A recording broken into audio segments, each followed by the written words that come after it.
Welcome to the lecture on Pre-Calculus 2.4, Inequalities with Absolute Value and Polynomial Functions.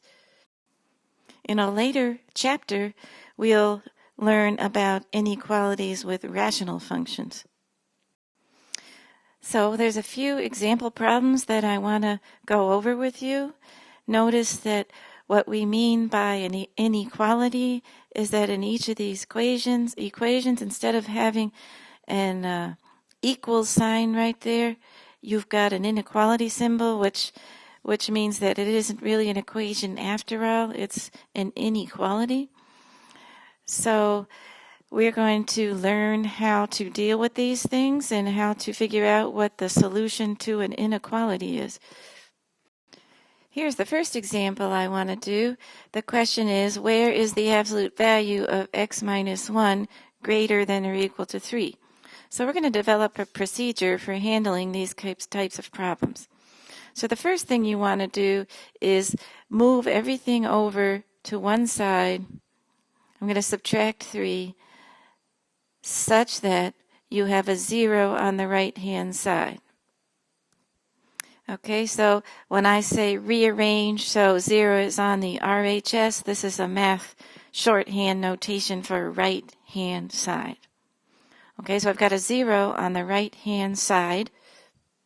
Now the next thing we want to do is find the x-intercepts.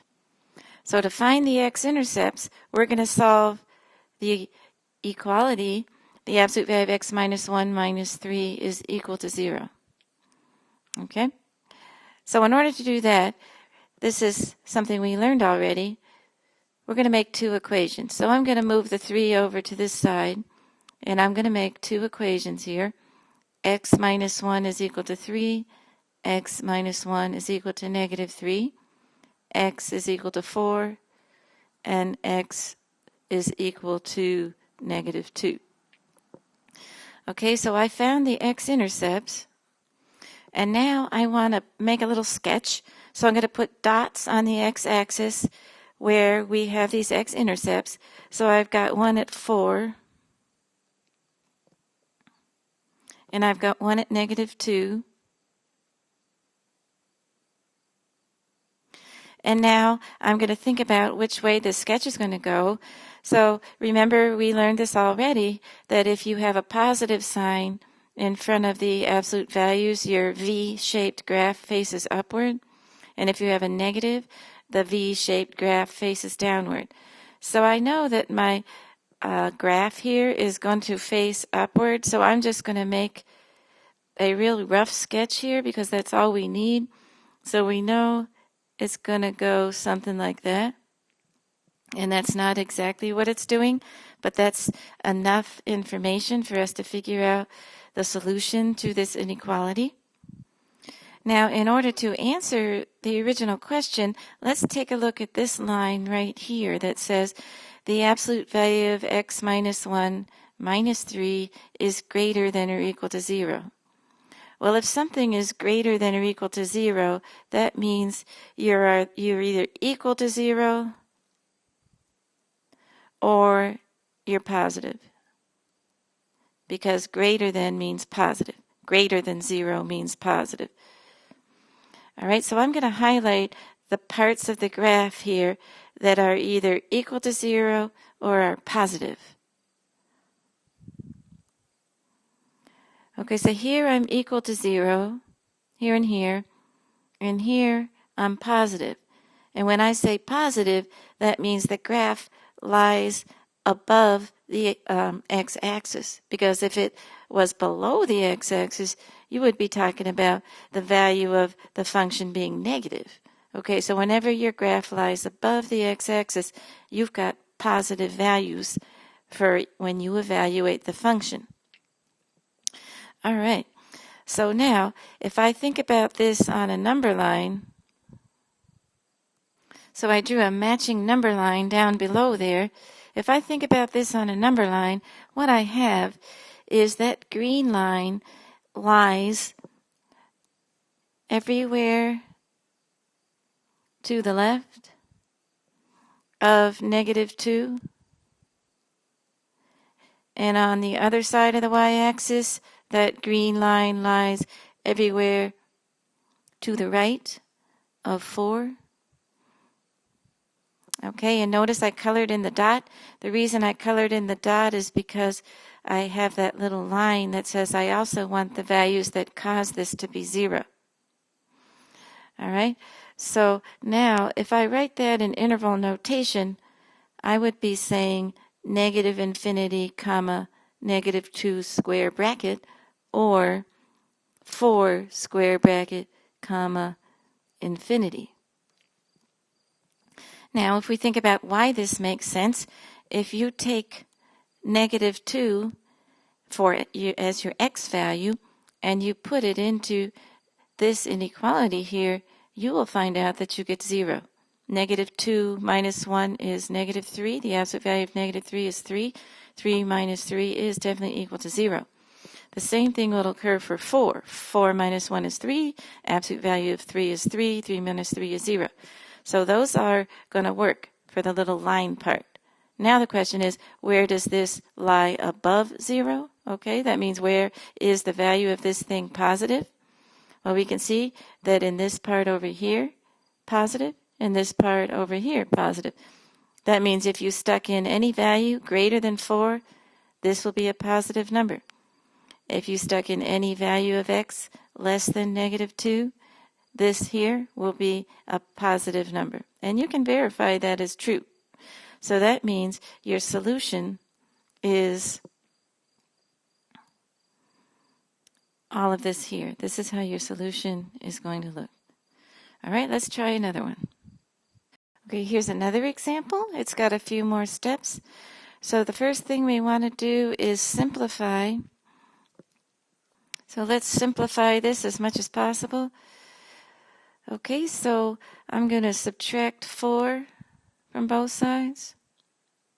So I've got negative 3, 2x plus 1 is greater than negative 6. I'm going to divide by negative 3. So recall, when you divide by a negative, you're going to have to flip the inequality sign. This is a rule we learned back in early algebra. Algebra 1 and Algebra 2. So we've got a 2 here. Let's flip that sign. Flip the sign. And we've got a 2 over here. Next thing we want to do is get that 0 on the right-hand side. So we can think about over the axis or under the axis. So I've got 2x plus 1 minus 2 is less than 0. Okay, so what that tells me is that if you're wanting a less than 0 situation, less than 0, you are negative. So if you have negative values for this side, the left-hand side of the equation here, when you plug in your x values in question, negative means your graph lies under the x-axis. All right, so let's go ahead and find the x-intercepts now. So if I'm finding the x-intercepts, I'm going to solve this equation here. 2x plus 1 minus 2 is equal to 0. So we know that we would have to add 2 to the other side to isolate the bars so we can make our two equations like we've already learned how to do. So I've got two equations here that I'm writing out that I'm going to solve. So 2x is equal to 1, or x is equal to 1/2. 2x is equal to negative 3, or x is equal to negative 3/2. Okay, so I'm going to put those on my graph over here. So one of my zeros is at 1/2. And one of my zeros is at negative 3/2, so that's negative 1.5. And if I look at my direction, whether it's an up V or a down V, I want to look where I've got it all simplified down to right this step right here. So this basically looks like a transformational type form. You've got your shift in here, left, right, and you've got your up, down shift here. And right here, if this is a positive number, that means it's an upward facing V. So if I just make a quick sketch of an upward facing V through those x-intercepts, this is roughly what my graph is going to look like. All right, so the last step is to figure out where this graph actually is less than 0, which means under the x-axis. So right here I can see this portion of the graph is under the x-axis. So if I was going to write that in interval notation for my solution, I would be talking about this part of the x number line right here between 1/2 and -3/2. Now, if you don't have a little line here, then of course you've got basically an open dot, if you will, right? Okay, so if I'm going to write that solution, then let's see where I've got room to write it. I'm going to write my solution as... All right, so the last thing we want to do is write our answer in interval notation. So looking at the number line, and since I mentioned that we don't have the little line here on this problem, so we've got an open circle here, so that means I've got to use smooth brackets for writing my answer. So I represent in interval notation -3/2, comma, 1/2 as my solution. All right, so let's highlight our final answer. So this is your final answer to this problem. This is the interval over which the original equation, the original inequality, this one right here, lies beneath the x-axis, meaning the values of it, if you plug the x's in here, are negative. All right, here's another example. So we're going to follow the same procedure.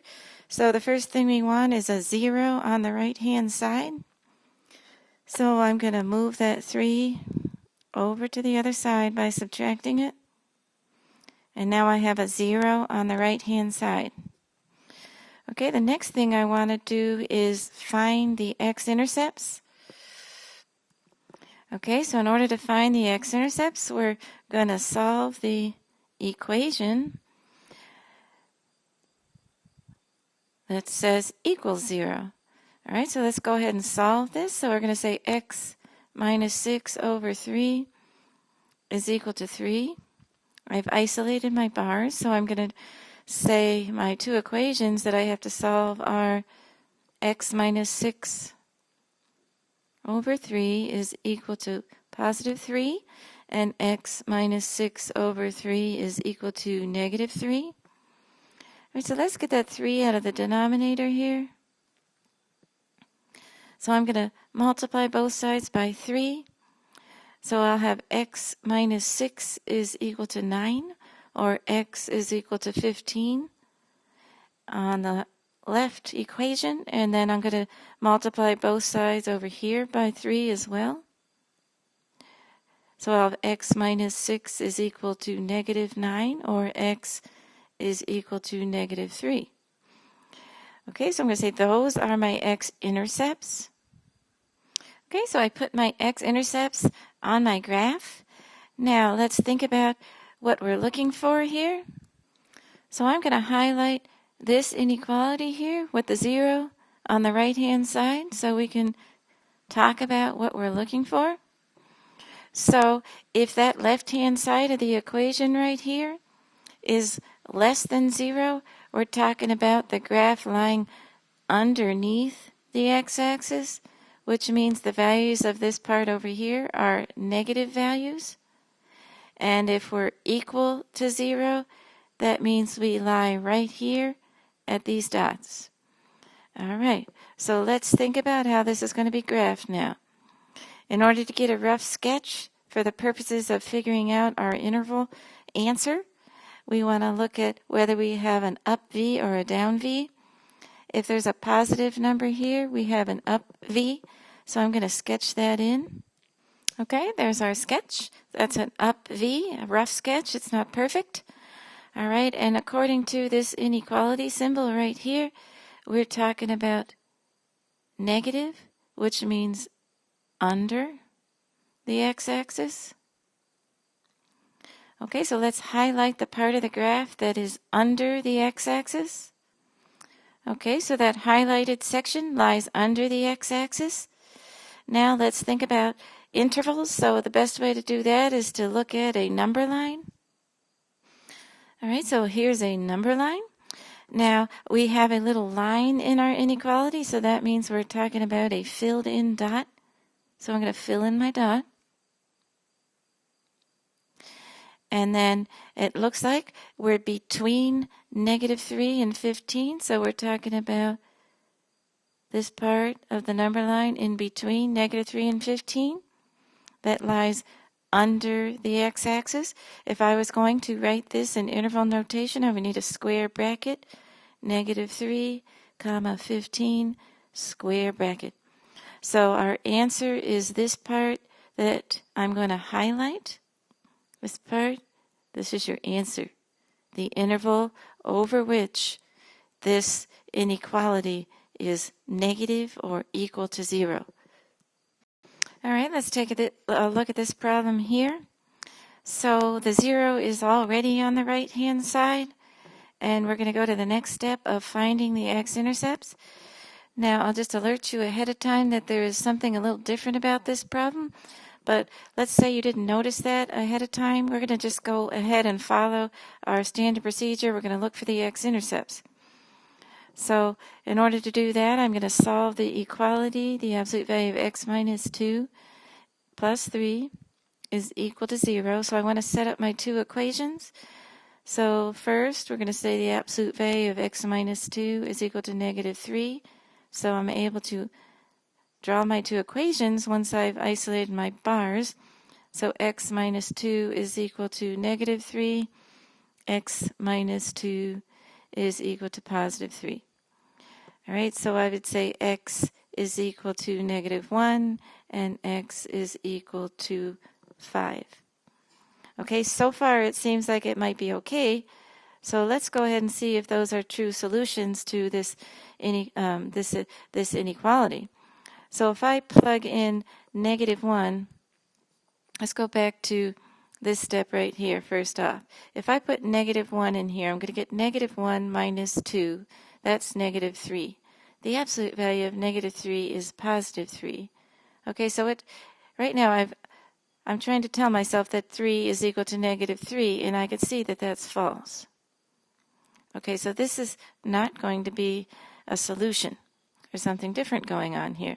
If I try to put 5 in there, I've got 5 minus 2 is 3. The absolute value of 3 is -3, and I'm faced with the same situation. It's a false statement. Okay, so I really don't have a solution here. Now let's back up a step and see if we could have figured that out ahead of time by noticing something. Okay, now the thing that is going to be the telling factor is that if you have a negative over here and you're trying to take the absolute value of some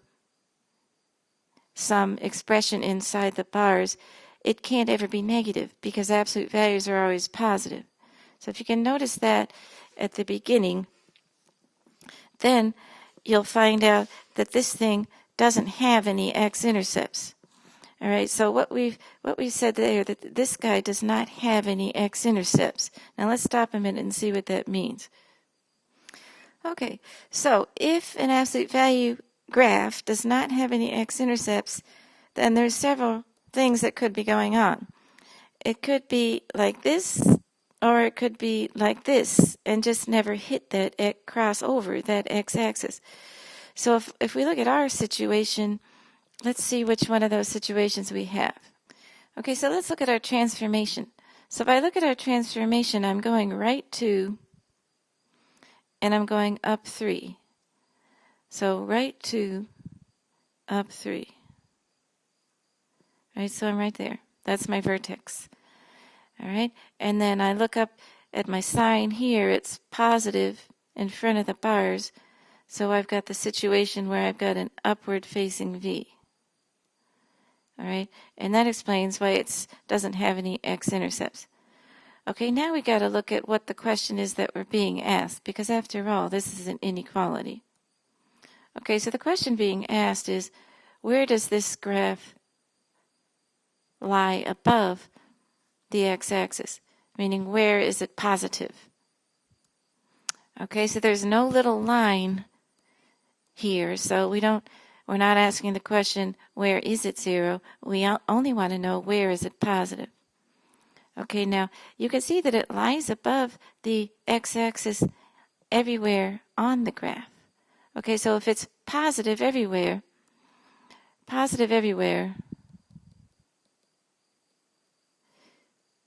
that means that every x value causes the statement to be true. So that means we're really talking about the solution to this inequality being all real numbers. Okay, so the way that we write all real numbers in interval notation is the bottom line there. So our answer in interval notation is this right here. It lies above the x-axis. It is positive everywhere, all real numbers. So now we're going to switch gears a little to solving polynomial inequalities using a method called the table of signs method. This is a method that we'll also use when we get to studying rational inequalities. So what's meant by a polynomial is that you've got a setup that looks like this kind of a function, this kind of an inequality, or something like this. All right, now we're not going to go any higher than a degree 3 polynomial in this unit. That's because we have limited face-to-face time, and so we'll stick to some of the more basic type of problems. Now, this table right here, I've taken out of your online textbook. So go ahead and pause the video and read through these steps here. And I'm going to implement these steps in the examples that follow rather than read through these steps in an effort here to make my videos not too long. All right, so go ahead and read these steps and then we'll move on to solving these examples. So these are the 3 problems that I want to use as examples here. So let's carry on with our examples. So here's our first example. So we want to get the 0 on the right-hand side.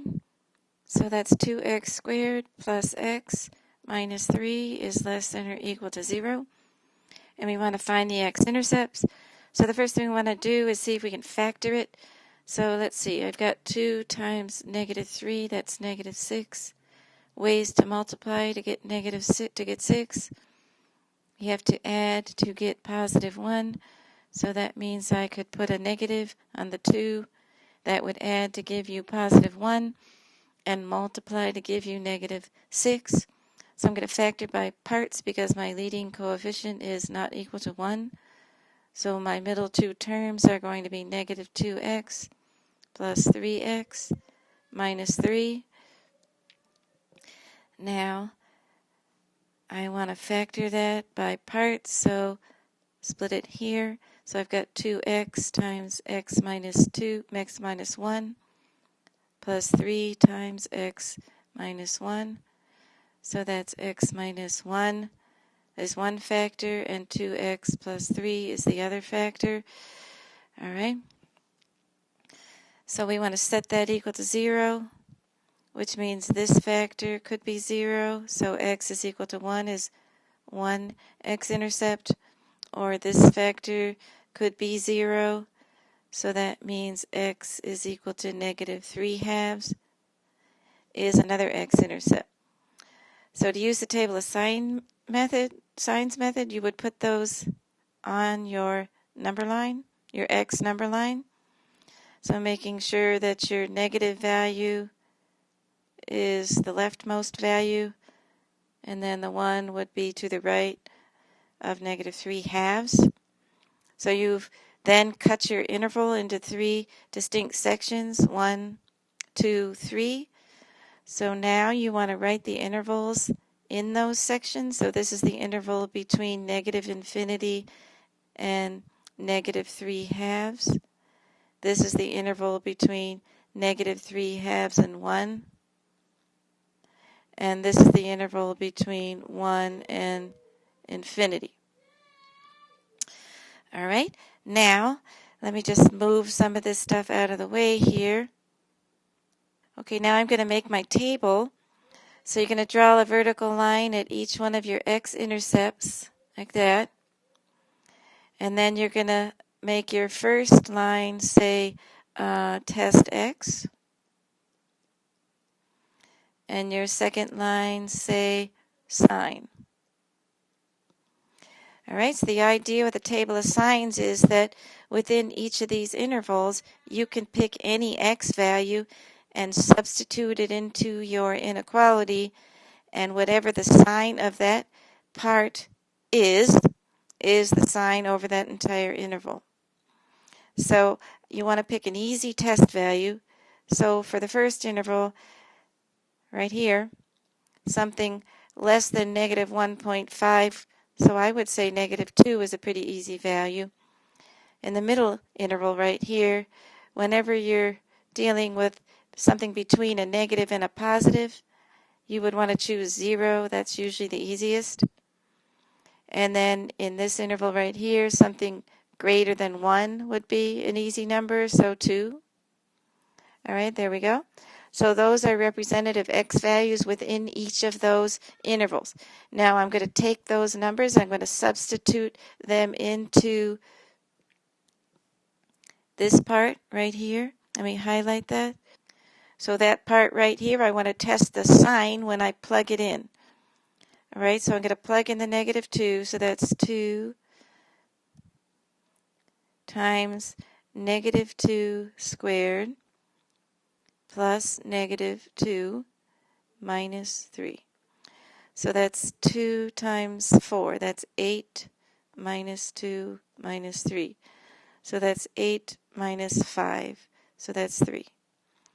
All right, so 3 is a positive number, so I want to circle my sign. That's what I'm interested in, not the magnitude of it necessarily, but the sign of the number. All right, so positive in that interval.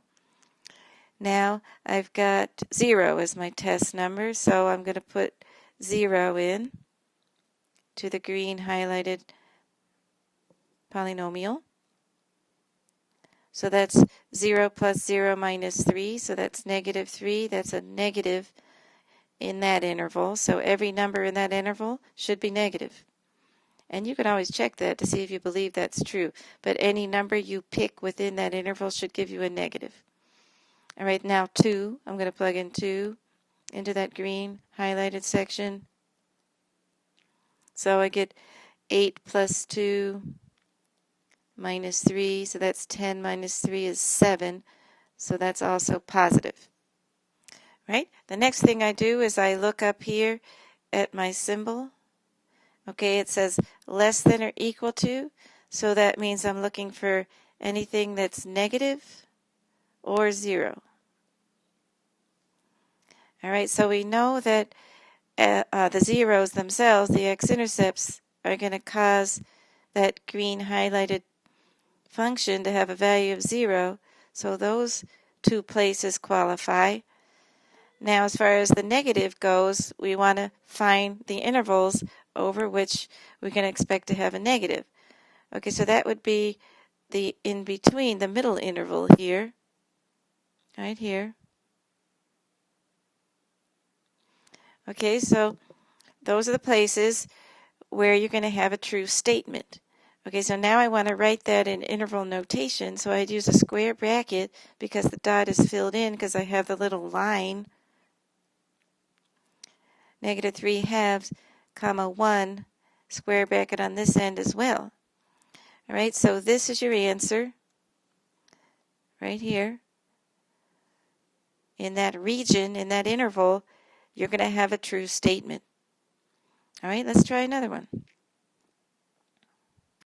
All right, here we go. So we need a 0 on the right-hand side. So we've got x squared minus 2x minus 1. Notice the sign is now minus 1 when I moved it to the other side. Is greater than 0. So we've got the 0 on the right-hand side. Now we are going to find the x-intercepts. So we want to see if we can factor it. So we'd have 1 times negative 1, 1 times 1. There's no way, though, to get a negative 2 in the middle right here, because I'd have to have 1 negative in order to multiply to get negative. Okay, so that won't work. It's not factorable. So that means we need to use the quadratic formula to find our zeros. All right, so we're going to say x is equal to negative b. That's negative negative 2. All right, I probably don't need to remind you of this, but this would be a, b, c. So negative negative 2 plus or minus the square root of b squared minus 4 times a times c all over 2a. So that's equal to 2 plus or minus the square root of 4 plus 4 all over 2. And that's equal to 2 plus or minus the square root of 8 over 2, which is equal to 2 plus or minus 2 root 2 over 2. So I can simplify that by a factor of 2. So that's equal to 1 plus or minus root 2. All right, so these are my x-intercepts. Okay, now let's see what that looks like as a real number, a decimal number, I should say. So 1 minus root 2 is approximately equal to negative 0.4 for number line purposes, and 1 plus root 2 is approximately equal to 2.4 for number line purposes. All right, so to follow our procedure for the table of signs, the next thing we want to do is put those two values on a number line. So let's just do that. I'm going to get rid of some of this stuff. All right, so I put those numbers on the number line. The most important detail in the number line is that you get the order from lowest to highest. So of course the negative number is lower, comes first, and then the positive number would come next. Okay, so that's the important idea. So then let's draw out our intervals here. So this left-hand interval right here is the interval negative infinity to 1 minus root 2 to be exact.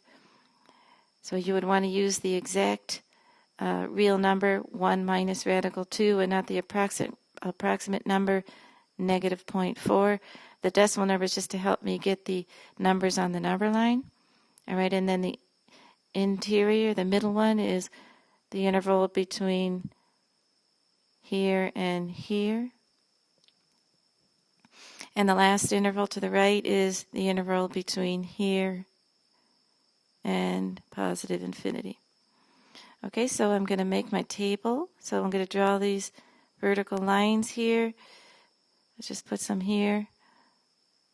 All right, so I need my test value.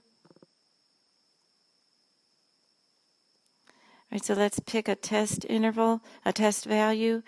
So if I look at my leftmost interval, it has to be something less than negative 0.4. So an easy choice would be negative 1. All right, so anytime you're in between a negative and a positive number, pick 0. And then the rightmost interval has to be something bigger than 2.4, so let's just say 3. Okay, so those are my test values. Now I need to find my sign by plugging that in to my function. Let me just highlight the part we're plugging it into. Okay, so I'm plugging it into this part right here, and I want to see what the sign comes out to be. So if I plug negative 1 in there, that's negative 1 squared minus 2 times negative 1 minus 1. So that's 1 plus 2 minus 1, so that's 2. Okay, so that's a positive number. I'm going to circle that. Now I'm going to plug in 0, so that's 0 squared minus 2 times 0 minus 1. So that's negative 1, so that's a negative number. Now I'm going to plug in 3. 3 squared minus 2 times 3 minus 1. So that's 9 minus 6 minus 1. So that's 3 minus 1, so that's 2. That's a positive number. All right, so now let's see whether we want positive or negative. Okay, so if I go back to where I highlighted it in green here, it says where is this greater than 0? So that means where is it positive? So positive. Okay, so it's positive here, and it's positive here. So if I look up at my number line here, I don't want the actual value here because there's no little line. So I'm going to put an open circle there. So I want positive, so that's over here. And I want positive, so this part over here is also positive. The interior part between is negative, according to the table of signs. So we don't want that part. Okay? We don't want this part. We want positive, positive. Okay, so to write our answer in interval notation, we've basically got that written up there. We just want to write it where the answer goes. All right, so positive, I'm going to highlight the interval here and here. So writing out my answer now, I'm going to say negative infinity to 1 minus root 2, or 1 plus root 2, infinity. All right, so we've done it using the table of signs method. Let's try one more. All right, so we're going to get the 0 on the right-hand side. That's our first step. So I'm going to move the 2x to the left, and I'm going to put it in the middle term, in the middle spot right there, so it's in the correct order for a quadratic. Okay, so I've got the 0 on the right. Now I'm going to check and see if I can factor that. So I've got 1 times 1, so either 1 and 1. I need to get a negative 2 in the middle, so that tells me I can factor this. 2 negatives is what I need. So because I have a leading coefficient of 1, I can jump to the factored form, x minus 1, x minus 1. Okay, so I've got a repeat factor here of x minus 1, so that tells me I have 1 x-intercept. All right, so that means there's only one place where this quadratic touches the x-axis. So what I'm going to do is I'm going to go ahead and show you how the table of signs would play out in this situation. But sometimes you can deduce the answer without having to go that far. But let's go ahead and do the table of signs. All right, so I made my little table here. So I've only got 1 x-intercept here on my number line at a value of 1. Let me just write a little 1 there. Okay, so I could use a test x of, so that's everything to the left of 1, so maybe 0. And to the right of 1, 2. Let's use those numbers. So if I plug 0 into my equation up here, let's just highlight it. So the inequality is highlighted in green. So I'm going to plug 0 in. So I've got 0 squared minus 2 times 0 plus 1. So that's 1. That's a positive number. And then I'm going to plug 2 in on this side over here. So I've got 2 squared minus 2 times 2 plus 1. So that's 4 minus 4. That's 0. 0 plus 1 is 1. So that's also positive. All right, so what does this mean? So first of all, what are we looking for? So if I go back up to here, it says where is this thing less than or equal to 0? So it's asking me where is it negative or where is it equal to 0? Okay, so we found out where it's equal to 0. It's equal to 0 at 1. Okay, so it's equal to 0 at 1. So x is equal to 1 answers that part of it. But is it ever negative? Well, according to my table. All right, so I've highlighted the statement that we have to make be a true statement by choosing our solution, and it's saying that x, that the value on the left, when I plug in my my x value, has got to be negative. All right, so negative. And the other potential true statement would happen if it was 0. So we already know where it's 0, and that's where when you plug x is equal to 1. All right, so we found the 0. So when you plug 1 in here, you're going to get 0. So this is definitely going to cause a true statement. According to our table of signs, everything else is going to cause it to be positive, because there's only one number that'll make this a true statement right here. So our answer is x is equal to 1. Now, the way that we could have deduced this from the start is by thinking about what a graph looks like of such a function. So if we look at the graph, all right, and I put my x-intercept on there, I've only got one x-intercept. So this is a quadratic, so it's either going to face up from there or down from there. So if I look at the coefficient here of x squared, it's positive, so that means it's facing up with a quadratic shape. Okay, so you can see that there aren't any places where it's going to dip down into the negative range here, and that explains why these are both positive. So you're not going to be able to find an interval where the values of y go down into the negative range here. They're all going to be positive. Okay, and that happens sometimes if your quadratic never crosses over the x-axis. It could even be an equation such that you ended up here. Okay, could even be down here. But you want to really take a good hard look at what your graph is actually doing if you get confused about what your table of signs is telling you. Okay, so there is one more example I wanted to do, and this is a third degree or an x cubed polynomial. Okay, so this is an x cubed polynomial. Now let me just show you what I mean by that, how I know that. I've got x plus 3, and then I've got a squared x minus 4. So what that tells me is I've got 1, 2. Okay, so I really have that. And you could see that if you distributed this all out, your highest degree term is going to be an x cubed. So my first term would be x times x times x. You can verify that yourself by doing all the distributing. But this is an x cubed polynomial. All right? So I set the right-hand side is already 0, so we're good to go there.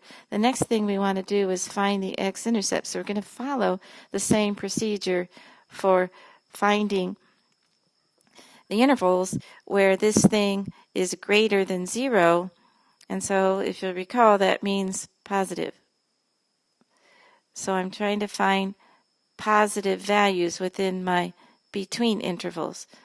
All right, since it's already factored, we can already pretty easily solve each of these factors by setting each of them equal to 0 and solving for x. So let's just do that. This would be 4, and this would be a repeat 4. So we only need 1 4, of course. All right, so if I put those on my number line, I want to make sure my negative number comes before my positive number. So that means this interval here is negative infinity to negative 3.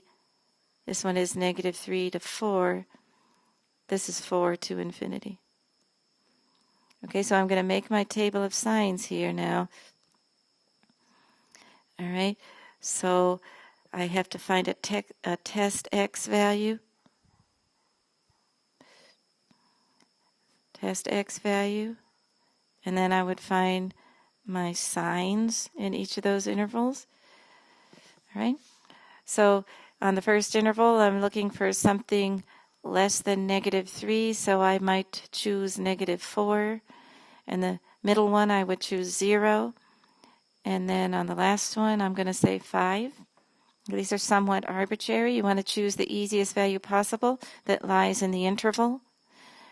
Okay.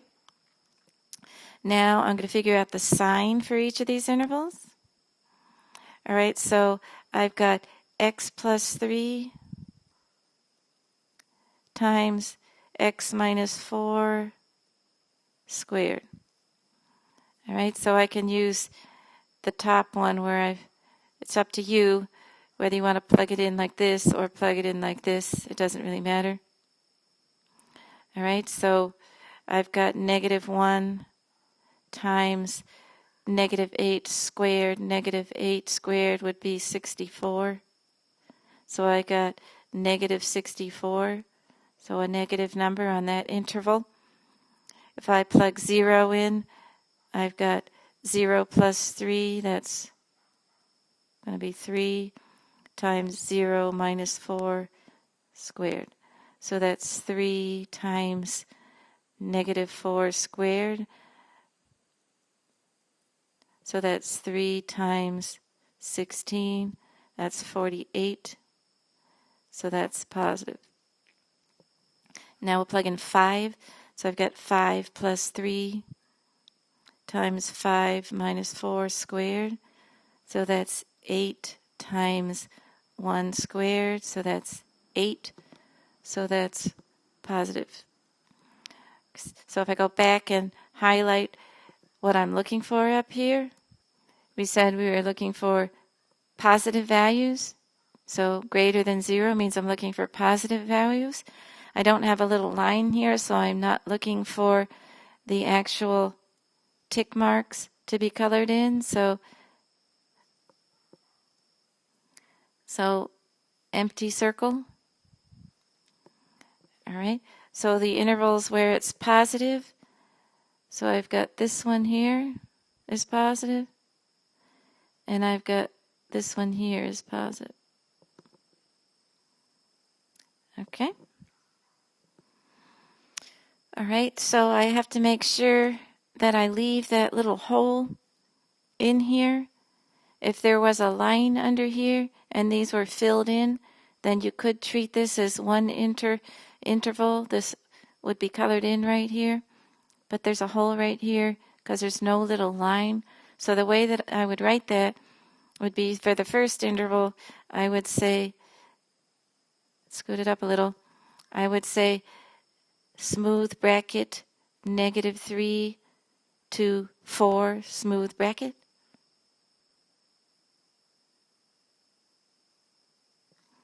And then for the second interval, I would say smooth bracket 4 comma infinity. And this would be my answer as to where the positive values of the function would lie.